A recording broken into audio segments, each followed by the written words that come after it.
Hello and welcome to Bitning. साथ में मिलके शुरू करते हैं जिंदगी की दूसरी इनिंग। तो सबसे बड़ी खबर इस वक्त की ये आ रही है कि जो बाइबिट एक्सचेंज है, आप लोग पता नहीं बाइबिट यूज करते थे कि नहीं। तो बाइबिट एक्सचेंज ने परमानेंटली बाय कर दिया है इंडिया को और उसने एग्जिट कर दिया है। और उसने ये बोला है कि जितनी भी नए यूजर्स जो इंडिया से आएंगे, जो हमारे उनको हम अलाउ नहीं करेंगे। प्लस जो एग्जिस्टिंग ट्रेडिंग है, जो यूजर्स हैं, उनको हम विड्रॉल्स अलाउ कर रहे हैं। बाकी इंडिया से अगर कोई भी बाइबिट को एक्सेस करना चाहेगा या ट्रेड करना चाहेगा, तो वो अलाउ नहीं करेंगे। ये उनका 12 जनवरी से ये लागू हो जाएगा। तो अगर आपका बाइबिट पे अकाउंट है, तो वहाँ से आप विथड्रॉल कर लो। अब ये डिसीजन इन्होंने क्यों लिया है? क्योंकि कहीं न कहीं विद टाइम कंप्लायंस और चीज़ें बढ़ी रही हैं इंडिया में। अब हर एक्सचेंज की अपनी-अपनी पॉलिसी होती है। अब उनको अगर कोई ऐसी चीज़ लगी होगी कि नहीं, ये हम नहीं कर सकते, तो उन्होंने एग्ज़िट यहाँ से ले लिया। अब जो बाकी जो यहाँ पे रजिस्टर्ड है, जैसे बायनेंस है, तो वो यहाँ पे कंप्लाई कर रहा होगा। तो ये भी अब देखने वाली बात होगी कि कुछ चीज़ें ऐसी होती हैं जो ऑब्वियसली एक्सचेंज बताएगी नहीं कि हम ऐसा क्या इश्यू फेस कर रहे थे। बट अब ऐसा देखने को मिल रहा है कि जैसे बाइबिट ने अब एग्ज़िट करा है, अगर कोई और फॉरेन एक्सचेंज भी एग्ज़िट करती है, तो ओनली टाइम विल टेल कि क्या चीज़ें चल रही हैं। बट अभी के लिए फ़िलहाल आपके लिए ये इन्फॉर्मेशन ज़रूरी है। दूसरा ये कि हमने एक चीज़ देखी, अब तो ये खबर थोड़ी-सी पुरानी हो गई, लेकिन इससे हमने सीखा क्या? ठीक है, आपने देखा कि डिपार्टमेंट ऑफ जस्टिस अमेरिका ने ये बोला कि डिपार्टमेंट ऑफ जस्टिस को कोर्ट ने बोला कि now they can sell 6.5 billion US dollar जो सीज़ किए थे, जो सिल्क रोड एक डार्क वेब पे एक वेबसाइट हुआ करती थी, तो वहाँ से जब ये कन्फिस्केट हुए थे 6.5 billion US dollar worth of bitcoin, मतलब वो आज की वैल्यू है, उस समय में 69,370 बिटकॉइन सीज़ हुए थे। उसको सेल करने के लिए जब अलाउ करा, तो लोगों को लगा कि अरे यार, अब ये इस मार्केट में एकदम डंप हो जाएगा। लेकिन डिपार्टमेंट ने अभी तक सेल नहीं किया। बहुत अच्छा यहाँ पे ट्वीट किया इन्होंने, बिटकॉइन आर्काइव ने। उसने बोला कि सबसे पहली बात कि कोर्ट ने ग्रीन सिग्नल दिया है। अब यूएस की जो डिपार्टमेंट ऑफ जस्टिस है, वो उसे कब बेचेगी, कैसे बेचेगी, तो किसी को भी नहीं पता। तो ये फ्यूचर में भी बेच सकती है, अभी भी बेच सकती है। और सबसे बड़ी बात, ये ओटीसी में बेचती हैं। जब भी कोई ऐसा डिपार्टमेंट होता है, वो जाके एक्सचेंज पे नहीं बेचता है। उसको भी पता है कि अगर हम एक्सचेंज पे बेचने जाएँगे, तो एकदम मार्केट के ऊपर इम्पैक्ट आएगा, व्हिच इज़ ऑब्वियसली फिर कोई कंज्यूमर कोर्ट में जाके बोल देगा कि डिपार्टमेंट ऑफ जस्टिस ने की वजह से मुझे लॉस हो गया। तो वो ओटीसी में बेचते हैं जनरली। और हमने पीछे देखा था कि जर्मनी जर्मनी ने भी बिटकॉइन बेचे थे, लेकिन उससे मार्केट पे थोड़े बहुत एक टेम्परेरी इफेक्ट आता है, लेकिन लॉन्ग टर्म में हमने देखा उसका कोई ज़ीरो इम्पैक्ट है आज की डेट में। तो इसी तरीके से अगर हम देखें, तो यहाँ बोला है कि बिटकॉइन एक 2 ट्रिलियन यूएस डॉलर का एक एसेट है, जिसमें जो डिपार्टमेंट ऑफ जस्टिस अगर बेच भी देता है, तो 6 billion US dollar worth of bitcoin बेचता है, which is like 0.3% of the total market cap. तो इससे हार्डली बिटकॉइन पे कोई फर्क नहीं पड़ता, लेकिन रिटेल के अंदर पैनिक आ जाता है, न्यूज़ आर्टिकल्स आ जाते हैं। बहुत सारे लोग बेच देते हैं, बहुत सारे लोग कहते हैं खत्म हो गई मार्केट, एग्ज़िट कर दो, हो गया बर्बाद, ये हो गया, वो हो गया। पैनिक करने से कोई फ़ायदा नहीं होता है, अभी भी आप बुल मार्केट में हो। और अभी बुल मार्केट के लिटरली इनिशियल स्टेजेस पे हो। अभी 2025 going to be really bullish, खासकर डोनाल्ड ट्रम्प को आने दो। उसके बाद बहुत सारी चीज़ें आपको चेंज दिखेंगी। Specially bitcoin strategic reserve asset के अराउंड बहुत सारी डेवलपमेंट्स हैं जो यूएस में हो रही हैं, और बाकी कंट्रीज़ ने भी इंटरेस्ट शो किया है। आपने ये एक फ़ोटोज़ देखी थी? ये भूटान के अंदर सीज़ी को हमने कुछ दिन पहले देखा था। तो लोग सोच रहे थे कि पता नहीं क्या होगा, क्या होगा? उसकी खबर फाइनली अब आ गई है। भूटान ने बिटकॉइन स्ट्रैटेजिक रिज़र्व एसेट में बिटकॉइन तो था ही था, उसने बीएनबी को और इथेरियम को भी कर लिया है शामिल, तो ये एक बड़ी खबर है। इथेरियम तो लो हम सोच ही रहे थे कि कभी न कहीं स्ट्रैटेजिक रिज़र्व एसेट पे कंट्रीज़ लेंगी, लेकिन बीएनबी पहली बार ऐसा हुआ है, तो ये बहुत बड़ी खबर है बीएनबी के लिए, बायनेंस चेन के लिए, पूरे इकोसिस्टम के लिए। पहली बार किसी कंट्री ने अपने स्ट्रैटेजिक रिज़र्व एसेट में बिटकॉइन, इथेरियम और बीएनबी को भी डाला है।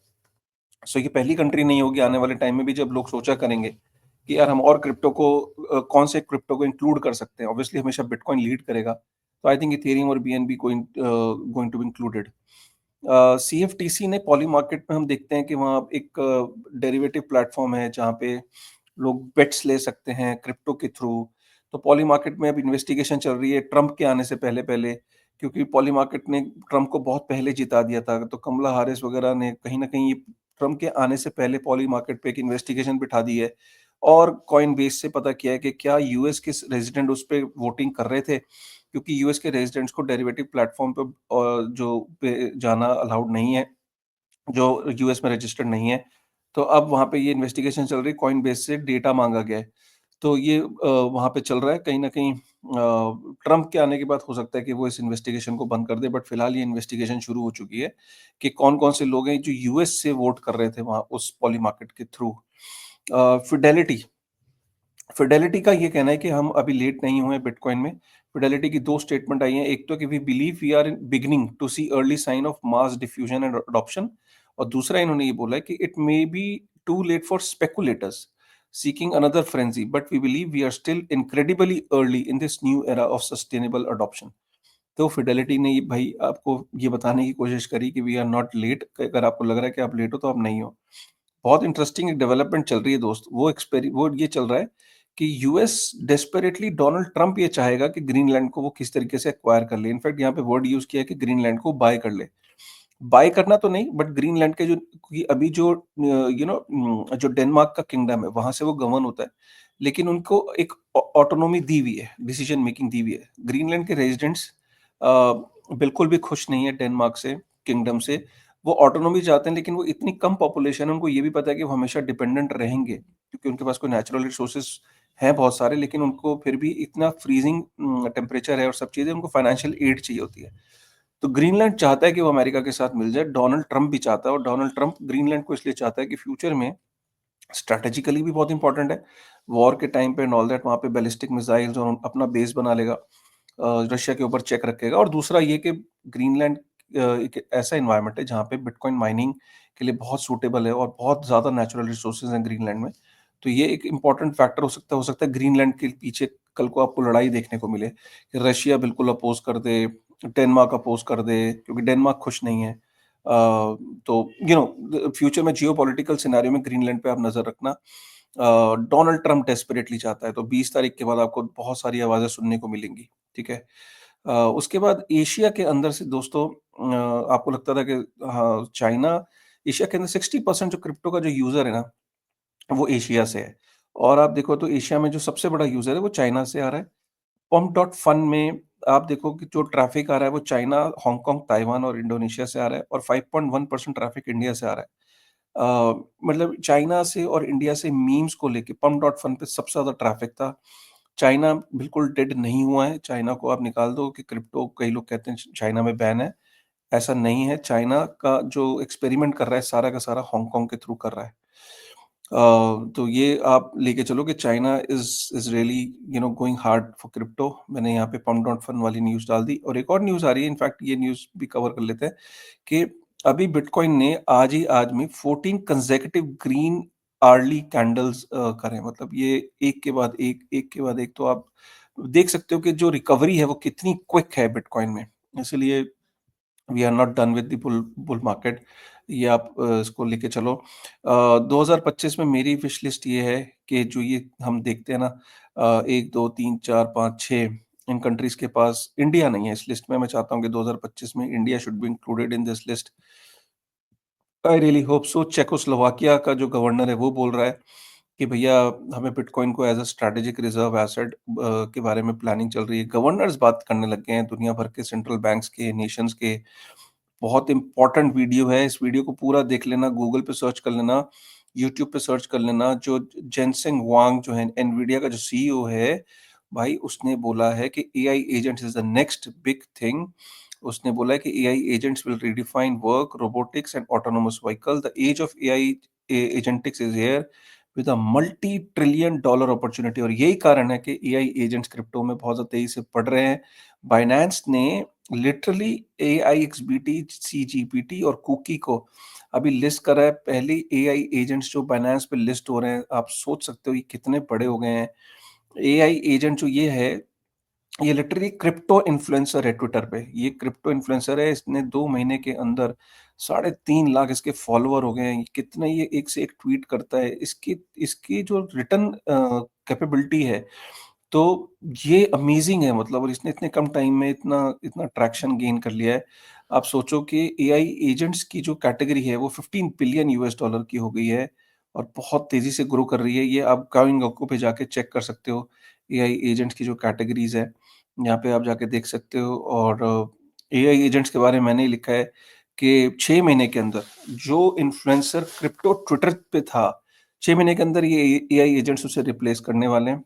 लिटरली क्रिप्टो इन्फ्लुएंसर्स जो सिर्फ ट्विटर पे बेस्ड थे और ट्विटर चला रहे थे और ट्विटर पे अगर वो कॉइन्स वगैरह रिकमेंड करते थे, वो जॉबलेस होने वाले हैं। एआई एक्सबीटी जैसे और अगर 4, 5, 6, 7, 8, 9 आ गए, तो ये आप लिटरली ये रिप्लेस कर देंगे। ये ह्यूमन्स को रिप्लेस कर देंगे और ये क्रिप्टो इन्फ्लुएंसर्स तो आप लेके चलो कि रिप्लेस कर देंगे, बट वीडियो में अभी ये लोग बहुत पीछे हैं, बट एक ना एक दिन वीडियो के लिए भी आ जाएँगे, खासकर जो रीजनल लैंग्वेजेज़ हैं और जो आपको लगता है कि जैसे हम लोगों का जो स्टाइल है, जो मेरा स्टाइल है, बोलने का जो तरीका आपको पसंद है, ठीक है, अब ये सारी चीज़ें वो वीडियो में अभी नहीं कर सकता, लेकिन आने वाला टाइम में ये भी कर देगा।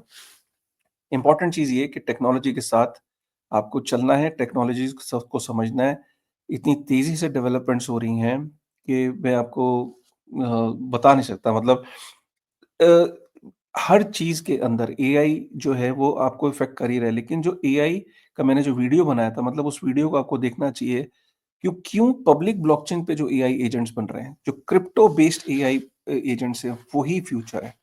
और वो ऑटोनोमस होंगे, वो इंडिपेंडेंट होंगे और वो ये कह लीजिए कि किसी से कंट्रोल नहीं होंगे। वो खुद अपने आप को अपग्रेड करेंगे, उनको कोई गाइड नहीं करेगा। तो वो एआई एजेंट्स का जो फ्यूचर है वो ज़्यादा बेहतर है, बड़ा है, क्योंकि वो दुनिया के सारे गवर्नमेंट सारी एप्लीकेशंस में न्यूट्रली एम्बेड हो जाएँगे। जैसे आज जो क्रिप्टो इन्फ्लुएंसर है, जैसे एआईएक्सबीटी है, जो ट्विटर पे है, ये न्यूट्रल है, मतलब ये किसी कंट्री से नहीं है। ये नहीं कह रहा है कि अमेरिका की कंपनी में लगाओ, ये नहीं कह रहा है कि रशिया के टोकन्स में लगाओ, नहीं, वो ये कह रहा है कि भाई ये टोकन वैल्यूएबल है। तो लोगों का विश्वास जो है वो ऐसे एआई एजेंट्स पे होगा जो न्यूट्रल होंगे, जो इंडिपेंडेंट होंगे, जो ऑटोनोमस होंगे। तो ये आप समझ के चलो। तो और वो न्यूट्रैलिटी हमें पब्लिक ब्लॉकचेन्स देती हैं, क्योंकि ब्लॉकचेन किसी की नहीं होती, ब्लॉकचेन सबकी होती है, उसपे सब पार्टिसिपेट कर सकते हैं। तो उससे निकले हुए जो एआई एजेंट्स हैं, वो फ्यूचर बनेंगे। आप इसको 100% लेके चलो। आपको इनिशियली जो पुश आएगा वो गूगल और माइक्रोसॉफ्ट और ये लोग पुश करेंगे, क्योंकि अभी ऑपरेटिंग सिस्टम इनके कंट्रोल में है। लेकिन फ्यूचर में जो ऑपरेटिंग सिस्टम आएगा वो सोलाना का फ़ोन, पॉलीगॉन का फ़ोन, इथेरियम का फ़ोन, सुई का फ़ोन, ये सारे फ़ोन्स के ऊपर ऑपरेटिंग सिस्टम्स होंगे और उन पे जो एप्लीकेशंस होंगी वो एआई एजेंट्स की होंगी, जिनको आप लोग यूज़ कर रहे होंगे। एक चीज़ हमेशा याद रखना, आपको एआई एजेंट रिप्लेस करेगा, कई जगहों पे। जैसे मेरे को भी रिप्लेस करेगा। मेरे को ट्विटर पे रिप्लेस कर सकता है, मेरे को वीडियो फॉर्म में रिप्लेस कर सकता है। मेरे से बेहतर लोग आ जाएँगे, मेरे से बेहतर लोग बोलने वाले आ जाएँगे, मेरे से बेहतर लोग रिसर्च करने वाले आ जाएँगे। मेरी आवाज़ उनके अंदर डल जाएगी, वो मेरी आवाज़ की तरह बोलेंगे, मेरे मेरे मेरे स्टाइल को कॉपी कर लेंगे और आप उन्हें सुनोगे और मेरे से ज़्यादा क्विक होंगे, मेरे से ज़्यादा टाइमली अपडेट दे रहे होंगे, कोई इमोशन नहीं होंगे, परफेक्ट उनका बैकग्राउंड होगा, वीडियो क्वालिटी सुप्रीम पे होगी, सब कुछ अच्छा होगा। तो आपको करना ये है कि या तो आप एआई सीख के आप एआई एजेंट पे हावी हो जाओ, और अगर आप फ्यूचर में लगता है कि नहीं एआई एजेंट पे हावी नहीं होंगे, एआई एजेंट की सक्सेस का पार्ट हो जाओ। तो एआई एजेंट का सक्सेस का पार्ट का मतलब क्या है? मतलब जो बहुत सॉलिड यूज़ केस वाले जो एआई एजेंट्स हैं, उनमें आप इन्वेस्ट हो जाओ। इन्वेस्ट करने का क्या तरीका है? जो कैटेगरी में बेस्ट लीडर है, 1 साल, 2 साल, 3 साल, 4 साल नहीं, उसमें आप आधा 1% का अपना पोर्टफोलियो का एक्सपोज़र ले सकते हो। और ये नहीं कि आपको फोमो करना है, आपको रिसर्च करनी है, आपको हर कैटेगरी में वो एआई एजेंट कौन-सा है, सही अकाउंट्स को फॉलो करना है, सही आपको दिमाग लगाना है कि यार अच्छा उसका मार्केट कैप देखना है, ये देखना है स्मॉल। अभी क्योंकि एआई एजेंट्स के नाम पे स्कैम बहुत आएँगे, आपको फोमो होगा। लेकिन आपको हर कैटेगरी के अंदर दिमाग लगाना है, रिसर्च करनी है, ठंडे दिमाग से सोचना है कि अगले 2 और 4 साल में कौन-सा एआई एजेंट है जो डिसरप्ट कर सकता है, राइट? तो ये आपके लिए बड़ी इंपॉर्टेंट इन्फॉर्मेशन थी, उम्मीद करता हूँ आपको पसंद आई होगी। अगर पसंद आई तो एक बारी लाइक करेगा, चैनल पे पहली बार है तो सब्सक्राइब करेगा, ठीक है? तो मिलते हैं फिर एक नई वीडियो में एक नई एनर्जी के साथ, तब तक थैंक यू वेरी मच।